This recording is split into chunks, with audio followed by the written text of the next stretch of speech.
Good morning, everyone. Welcome to the Sci-Files, an impact exposure series focusing on student research here at Michigan State University. We're your co-hosts, Chelsie Boudou and Daniel Puentes. This summer, our theme is focusing on the relationship between graduate student mentors and their undergraduate student mentees. Mentoring is an important part of research and helps students develop into the scientists of today. Today, we're here with Huiyun and Natalie. Huiyun, could you please tell us a little bit about yourself? Hi, I'm a PhD student in environmental and civil and environmental engineering. What about you, Natalie? I'm a sophomore, majoring in psychology and minoring in global public health and epidemiology. So those are two pretty different degree areas. What brought you two together to form this mentor-mentee pair? So I met with Natalie through the One Health Student Challenge hosted by the Canadian Studies Center. What is the One Health Student Challenge, Natalie? So the One Health Student Challenge is just an initiative that was brought about by the Canadian Studies Center through their connections with the University of Saskatchewan in Canada to enable students to solve problems within a One Health framework. So it sounds like it's a pretty interdisciplinary organization. Yes. And then are there any projects that both of you worked on together? Yeah, so last year we worked on the global water scarcity issues. We're basically looking at Cape Town, South Africa, and Rajasthan, India, which at the time were facing severe water shortages, and we're trying to brainstorm ideas on how to make that better in the long run. Why is there water scarcity in Cape Town and in India? The reason we brought up these two places is we want to do comparison study. Cape Town we consider is a developed area, and India, the place in India is a desert, and we consider is an underdeveloped area. And the reason of the water scarcity is different too. As a graduate mentor, I guided the students to do literature reviews and analyze the causes. The main cause of this problem in Cape Town was because of the political issues. They had some pretty big political breakdown, and because of the government, the water resources was not distributed properly. But in India, the place we studied was called Rajasthan, and it's in a desert in northwest. And it was because of the annual precipitation was low, and people in the area doesn't have access to a lot of water resources in nature. And in addition to that, people there are not very well educated, so the way they use their water resource was not very wise.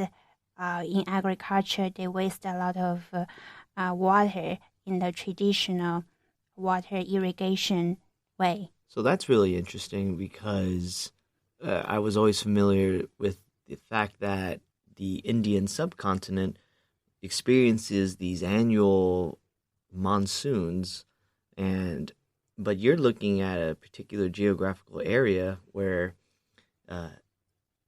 they directly rely on the monsoons, but then when you look at South Africa, that's a totally different environment, but they're still facing the same types of problems. So that's really interesting to connect those two scenarios together. Yeah, exactly. So basically that is why the One Health framework was brought, because we weren't told which geographical areas to use, but thinking in a One Health way, you're thinking global, and you're thinking how developed areas can help underdeveloped areas solve the same problems, and kind of comparing the difference in which way they handle it and how we can both learn from each other, and because we do experience the same problems, just in different geographic locations. You had talked a little bit about how you chose these two cities. What was the basis for choosing these cities besides what we already talked about? How did you know to compare these two cities relative to any other cities in the world? I was the mentor, so I'm not the one physically choosing the place. But I remember when we were working on the project, Cape Town was on the news all the time, and their water issues was brought up on the internet. So that's why we chose the Cape Town. Yeah, and then for Rajasthan, India, we looked at the statistics, and we looked at like about 85% to 90% of the village workers, the farmers, were not getting enough like water irrigation going their way, whereas the large scale subsistence, like the large scale farmers were getting water, and that was more political imbalance. So we kind of singled out Rajasthan just because of that big comparison in the gap of like kind of bringing how social science and like policy affects health, like environmental health and like human health. That's really interesting. You mentioned the social science and the political views of this. Did you guys feel like you focused more on the science part of it or the political part of it? Like, did you do experiments or did you look more at like literature searches mainly? We mainly looked at literature reviews. That's what we heavily based on, just because the semester was quite large and we kind of had to do this within 6 weeks. So we did literature reviews and we kind of brainstormed ideas in a way that would be like, done by like a policy researcher, maybe. Yeah, so no experiments were done. And what ideas did you guys come up with? So for Cape Town, because this was done more than 1 year ago, we need some time to reflect. I think for Cape Town, we were proposing to see whether they can be settled down, because the government at that time was not very stable, and we were pretty much just hoping after the government was settled down, the policy will be more stable and they can fulfill the policy in a better way. And also corruption is one of the reason that caused the problem, because water is a resource, and how they distribute this resource is a matter of power versus democracy, something like that. And for Rajasthan, we were thinking to promote a better agriculture irrigation technology to those areas, and we also looked at the education of women in the area, and we believe if we provide a better education resources to those people, especially women, they can educate their kids in a better way to have access of safer drinking water and safer water practice. We also looked at ensuring that all hospitals and clinics and any other health sectors like have because there were restrictions on the water when this crisis was happening, that they have adequate restrictions, just because human health will be affected by this water shortage. So for example, in hospitals, to make sure that the water restrictions are reasonable, so that we don't have now people catching like new bacteria and stuff like that. And we also looked at revisiting non-implemented solutions, because Cape Town knew about this all the way back in 2013, but the government didn't do anything about it. Solutions were brought up, but no one did anything about it. So looking at that and kind of having like a firm fist on the policy, implementing the policies.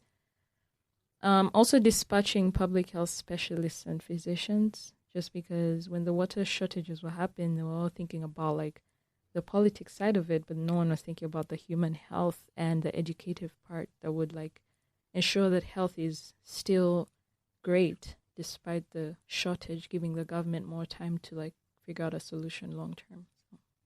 You mentioned bacteria, and that had me thinking about something even before you mentioned it, was how are the actual health impacted by all of this? You guys are One Health, and it seems like you were looking a lot at like what's been going on, but how did you see how these people were affected later down the line? Like, were there developmental issues, or were there certain bacteria that were causing people to, well, unfortunately die or be really sick?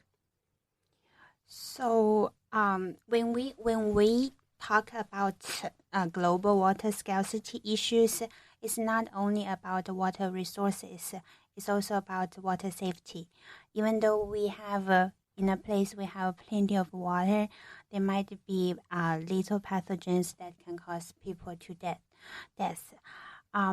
So in a setting like Cape Town, South Africa, when the water is in short, in certain settings such as a hospital, the pathogens will be would be likely to be out of control, and in this setting, we have to really keep an eye on the pathogen levels and make sure that the sanitation is under control and people have a safe instrument, for example, operation and in the care room. Usually in the hospital, we have a higher density of a population, and it's easier for pathogens to spread out. So our point is, when things happen in an unstable political situation, we have to pay ultra attention to places like hospital and schools to prevent disease outbreaks. Yeah. Also about that, you asked how we knew that their health was affected. When we're doing our research, we found out that some people were advised to flush their toilets like once a day or preferably once in 3 days just to save on water. And we saw that that was bringing a lot of poor health sanitation in terms of like reproductive health or like just personal sanitation. And, you know, like a lot of the children back in Africa, they die from diseases like diarrhea and cholera. And for diarrhea to occur, like the bacteria comes from poor personal sanitation. So that's a really comprehensive study that you must have performed then. Has there been any actions performed based on the recommendations you made in your study since it's been published? Well, this is not published yet. This is a student challenge. We are working on a conceptual model, basically. And this is our opinion of solving the issue. And we are hoping to provide this learning opportunity to create or cultivate future leaders on One Health discipline. And students like Natalie, I am very proud to see her grow, and I believe that in the future she will make a difference. Thanks a lot for explaining what your project consisted of. Just in case we have any new listeners that might have tuned in, can both of you explain what One Health is? So One Health is a concept that human, animal, and the environment are connected, and we need to take care of the health of these three segments altogether. Yeah. And kind of like the key players in One Health is almost everybody. So physicians, veterinary, medical doctors, policy makers, like the social scientists. We also have like environmental engineers. We're all just asking for all hands on deck to kind of like make the health in the world better. Natalie, I think it's really interesting that you're majoring in psychology, and Huiyun, that you're getting your doctorate in environmental and civil engineering. It's really cool to see people from different departments work together. You guys had mentioned that this One Health challenge was on water scarcity. Was that your particular project, or did everyone focus on different aspects of water scarcity for the year of 2017? 2018. 2018. Mm-hmm. So this was the theme of the year 2018, but everyone was at liberty to figure out how they're going to approach the challenge, as long as they were within a One Health framework, meaning as long as they had all hands on deck. We were students from all different majors, so we decided to specifically work with developed and undeveloped countries, but other people some of them stayed in the United States, so they compared different states. Other people compared different countries. So it was really up to whatever the group wanted. Yeah, and we had different themes over the years. This is the second time MSU ran the One Health Student Challenge, and in 2017, where we did the first time, we studied antimicrobial resistance issues. When did One Health start? So One Health, the concept was first originated from the veterinary medicine side around 1970s. And this concept is more and more brought up because of the problems we are facing nowadays is more complicated, and we need collaboration in the disciplines. I remember you had said something about how they were building leaders.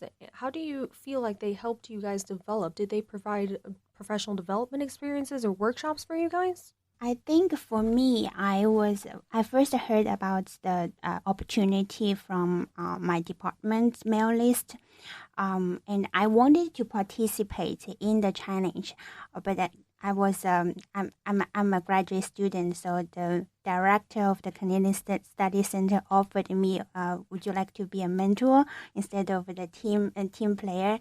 And I accepted the invitation, and I guided my team. So I think in this mentoring process, it provided me a role such as a teaching assistant, but not only teaching them how to deal with a project, but also build up and unite the team together. And beyond this, I get to know many faculty across the border, U.S. and Canadian, and we were invited to the One Health Leadership Experience, and we further attended the One Health World Congress. So these are professional, I would say, workshop and conference and real experience with students across the borders. I didn't really realize that One Health was an international organization. I thought this was an MSU-based organization. Yeah, it's International One Health Student Challenge. Yeah. Well, that's even more important because then it allows you to really grasp that idea of being a united world. Mm-hmm. So there's more people other than University of Saskatchewan? Was that what you said? So originally we were supposed to be 3. We were supposed to have Carleton University from what's the capital of Canada? Ottawa, sorry. Yeah. But we eventually ended up just being MSU and University of Saskatchewan students. But within every group, you had a few MSU students and a few from there, which kind of like emphasized collaboration. Also, how large are these teams that work together to tackle these different challenges? So in 2018, we had 43 students signed up, and we had about 20 students stayed with the team a whole time from both sides of the country. Were you in charge of all 20 students or only Natalie? No, so I am in a team where we have 4 students, and we had 4 teams. So about 4 to 5 students in a team. So we had different PhD students mentor the different teams. And we had mentors both from the MSU side and from the other side, which I think was very great because Huiyun got to mentor me, another student, Tatiana, majoring in human biology here, and then 2 other students from Canada. So we made a lifelong connection with them. Natalie, can you tell me a little bit about how that mentoring experience was of having a graduate student help out with this One Health team? So that's a good question because at first I was like, how are we gonna do this? I am just an undergrad student. I don't know much about research, but Huiyun was very great in that she kind of prepped us in terms of how it's meant to be done, like literature reviews, how to know which ones are the right ones, the cited ones, the ones that we shouldn't just go by, and also just guiding us through the process of communicating what we find and communicating our ideas not to sound too opinionated, but more on based on statistics. So I think it really helped me leap from my experience as an undergrad to kind of see what I'd be doing in graduate school and in the world at large, just being mentored by her. Do you feel like this experience made you want to go to graduate school, or did you feel like you already knew that beforehand? I actually did not want to go to graduate school, and this experience just showed me how profound and how important the work that graduate students do is, and like how important it is to the real world, and how important it is as well in prepping you, in kind of molding you as a future leader, because I am intending to be a future leader. So it kind of made me want to go to grad school. Now to get the other side of that, Huiyun, what was your experience mentoring undergraduate students, and what did you like most about it? I feel I can learn a lot from students. For example, when we come up with the final presentation, we need to write a report and present the findings. And one of our team player suggested a website. So instead of preparing a PowerPoint, we presented our result on the website, and this made the people awed.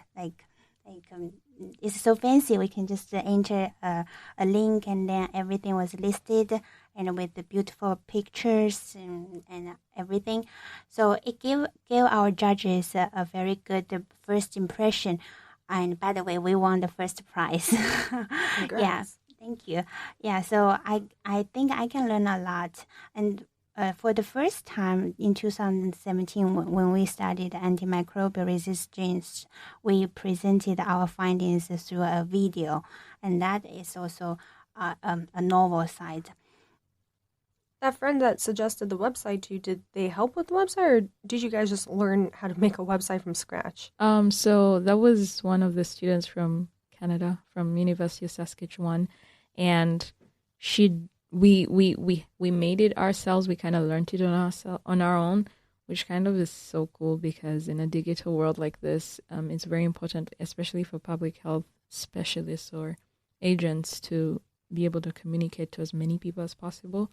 So we kind of had to learn Wix.com how to make the website, and it turned out great.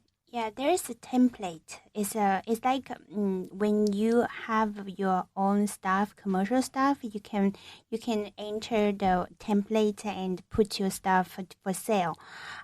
You can pay for a certain fee to maintain the website, but we just used the trials, so we didn't actually have to pay, but it was nice to present it in the presentation.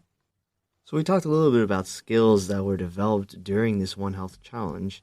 Natalie, are there any other skills that you learned throughout this process that are going to help you with your research in the future, possibly?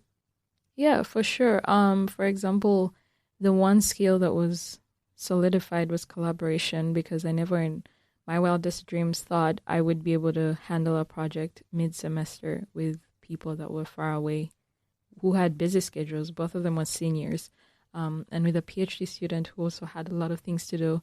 So the collaborative skills were like kind of taken to the next level, because I realized you can do anything with anyone.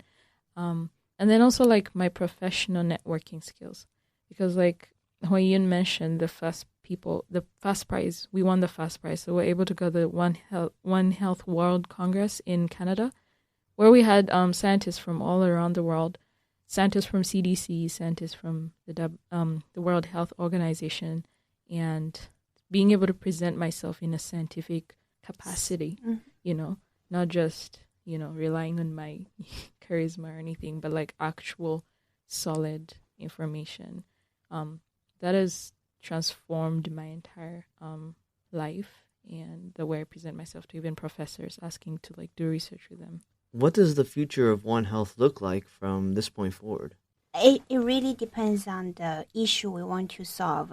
For example, my major is specialized in environmental microbiology and virology, and I'm interested to study some disease outbreaks such as influenza A and bird flu and swine flu, things like that, or tuberculosis.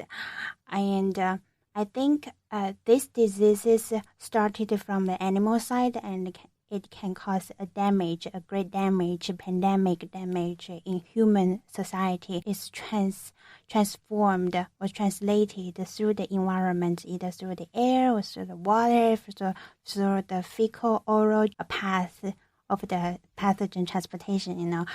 So I think, at least for me, I just defended my dissertation in April, and I'm gonna graduate in the summer, and I want to get engaged with a real case or real project. And my dream place is CDC. I want to continue to work on the epidemiology side, but I want to utilize my engineer skills that I learned from MSU to build up my career path. You had mentioned that you recently defended your dissertation, so congratulations on that. Can you tell us a little bit about what your dissertation research is on? Yeah, thank you. So one of the application is to use stream water for pathogen screening. And in my dissertation, specifically, we study animal pathogens. And from the mitogenomic information we get from the community water, we can screen some pathogens for cows and sheep. Yeah, this is one of what we call the One Health research. It sounds like then that your research was directly applicable to the project that you worked on with One Health then. Yes, we consider it in the same thing. Did other people in your laboratory also participate in this event? I'm the only one in the One Health Student Challenge, but we do have other two PhD students working on their research project on the same scope. Thank you, Huiyun, for giving us that little bit of insight about what your dissertation is going to be about, and congratulations once again on defending it. Natalie, you just recently won first prize with the One Health project team. How has this influenced what you wanted to do for research in the future, and what are you interested in? So the One Health Challenge really made me appreciate the craft of research. I was so anti-research before that. I just wanted to get a degree and kind of get a 9-to-5 job. But after going to the One Health Congress and meeting scientists around the world and sharing my findings and seeing how their findings actually impact the world, I feel like I want to do more and discover more on behalf of the world. And so I'm from what's considered a third world country. I'm from Uganda, and a lot of the medicines we get are from around the world. And in this lab that I'm going to be working on in the fall, and we're going to see the impact of inauthentic medicine on countries like third world countries. So, for example, if I walk into a shop, I'm going to have on the shelf, there's going to be 5 different kinds of the same medicine, and I'm going to buy the cheapest, but the cheapest probably going to be fake. Thanks, Natalie. Being from Uganda, what experience have you seen with the effects of what fake medicine can do to a population? So I will speak for my family in particular, and starting with my mom.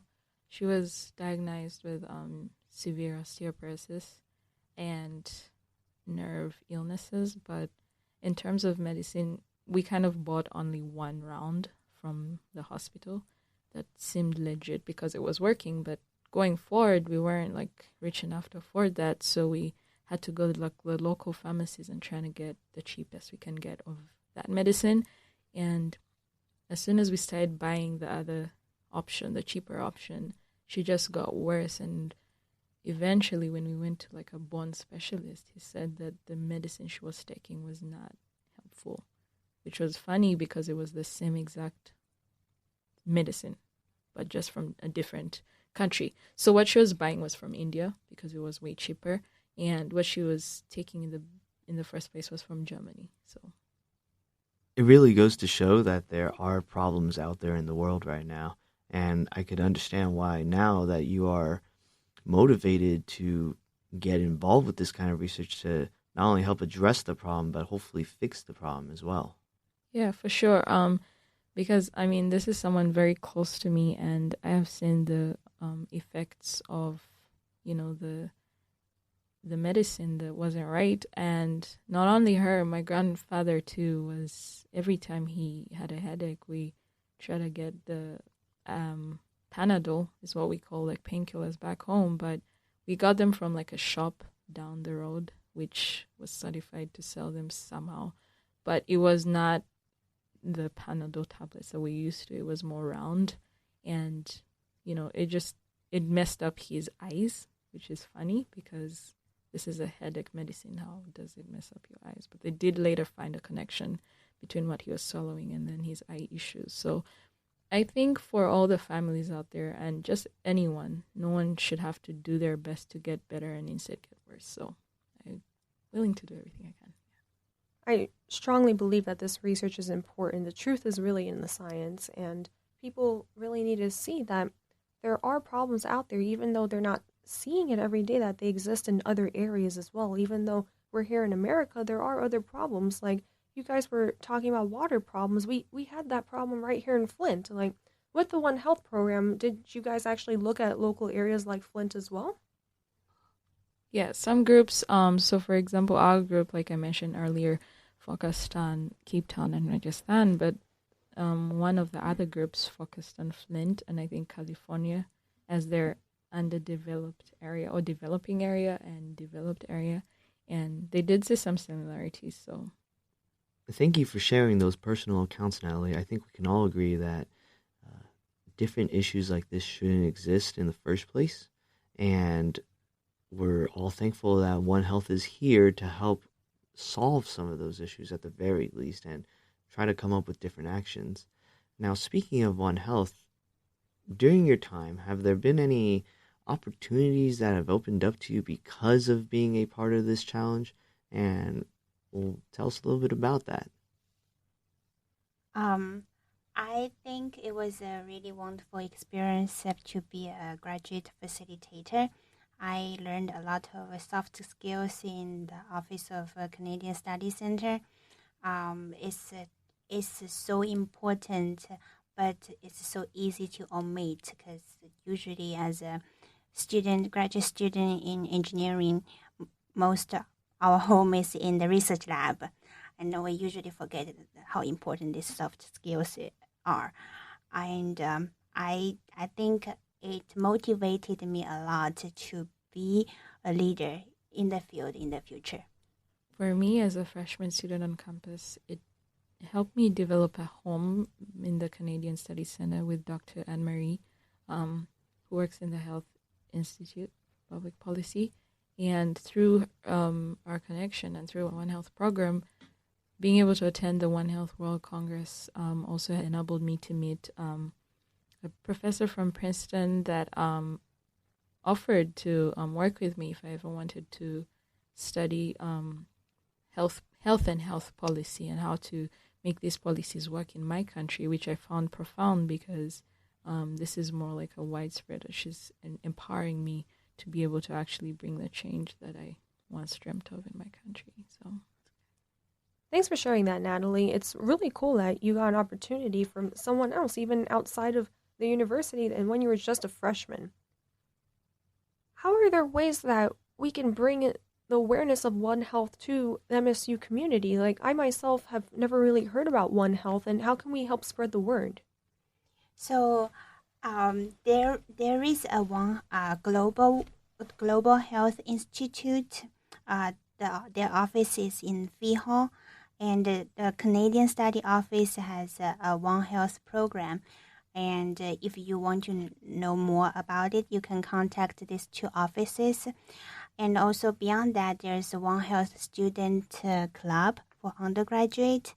And more recently, there's an opening for One Health student experience in Saskatoon.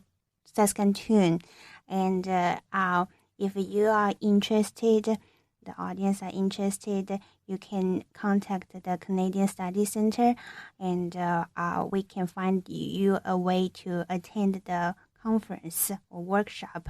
And last year, when students went there, the travel and the lodging were covered by the institute. I cannot say for this year, but there is an opening, and it's in August. And as a graduate staff in Canadian Studies Center, I'm working on a proposal to get more funding to launch another One Health student challenge in 2020, and we hope to strengthen the collaboration across the borders and try to engage more university in Michigan or beyond the U.S. To build up the One Health community. Yeah. You mentioned that in 2020 you are going to be helping organize the One Health program over here, but I recall that you said that you defended in April and you're leaving at the end of the summer. So how are you going to do that when you're probably going to be moving and you're hoping to be working with the CDC in Atlanta? And I remember that you also said that there's only about 3 other chapters of this at other universities. So how do you think that we can spread the word and get this to other campuses as well in other states and make it more known about One Health and show that this is really important? Well, I'm helping to write the proposal, and even though I graduate and leave campus, there is an office or a One Health program in Canadian Studies Center. You can always contact Emery Schneider, who is the director of Canadian Studies Center, or the director of the Global Health Institute. And you can go to our One Health MSU Facebook. You can find our contact information or contact these 2 directors directly. I think there are. Oh, by the way, there's a One Health, a Global Health Master Program. It's an online program. It's approved by the MSU, the higher level. It's approved by MSU, and the student can get their degree in global health or public health from an online program. Yeah. And for me, I met the president of One Health from Iowa University, Neil Vezu, and we just shot each other an email after that on like how we can collaborate going forward. So I think it's just through LinkedIn and just reaching out to different student groups on different campuses. They can just be health groups and finding a way to work with them. Yeah. So unfortunately, Huiyun will be leaving us soon, but Natalie will be here for a couple more years at the very least. And what are your plans, Natalie, then, for the One Health Challenge? So I know that there's a One Health student club for undergraduates. I think the president's Olivia Porth. And I do minor in public health, so I have a class of people that I think would be very interested in this. So in the fall, I intend to work with Olivia Porth to do flyers and like promotional events, have more people involved as we look forward to the 2021 Health Challenge, and just growing that club and making it bigger, collaborating with ASMSU or Student Health Advisory Council or different clubs, just so that we make the presence even heavier at MSU and leave a One Health legacy. Are you part of any other organizations at MSU? Yeah, I'm a part of the Student Health Advisory Council, which works with All-In to advocate for student health and wellness. And I am a part of the Mastercard. Well, I'm a Mastercard Foundation Scholar, so a recipient of the Mastercard Foundation Scholarship here at MSU, and I am their representative. And I'm also on the sophomore council of ASMSU. Well, now junior council, I guess. Congratulations. Thank you. To wrap up, are there any take-home messages that you would like our audience to know before tuning off? Like our Facebook page. It's called the Global Health Challenge. Yeah. For me, I just like to say that the issues of the world right now are very, very complex, and we need all hands on deck. So the One Health framework is not a panacea, but it's a start. And as long as we can get interdepartmental or intermajor collaboration and just, start thinking in a way of, my physics brother or like my psychology sister is like literally a part of what I'm doing, then I think we're going to be great in terms of solving these problems going forward. Yeah, we are all connected. We want to break the silos. The health problem need to be solved not only by physicians, but by ordinary people like us, everyone. Yeah, that's really important because once we start to take responsibilities for ourselves and not rely on others, then real change will begin to happen, in my opinion. Thank you so much, Huiyun and Natalie, for joining us today for this incredible interview. It's really great to hear from two students that are not in the same research laboratory, but still work together on projects that are really important to the world today. So thank you again. Thank you for the invitation. Thank you for having us. Yeah. Thank you to all of our listeners for tuning in. And remember, the truth is in the science. If you're a current or visiting undergraduate student that would like to be interviewed with your graduate student mentor, please reach out to us at Sci-Files at impact89fm.org. See you next week on the Sci-Files.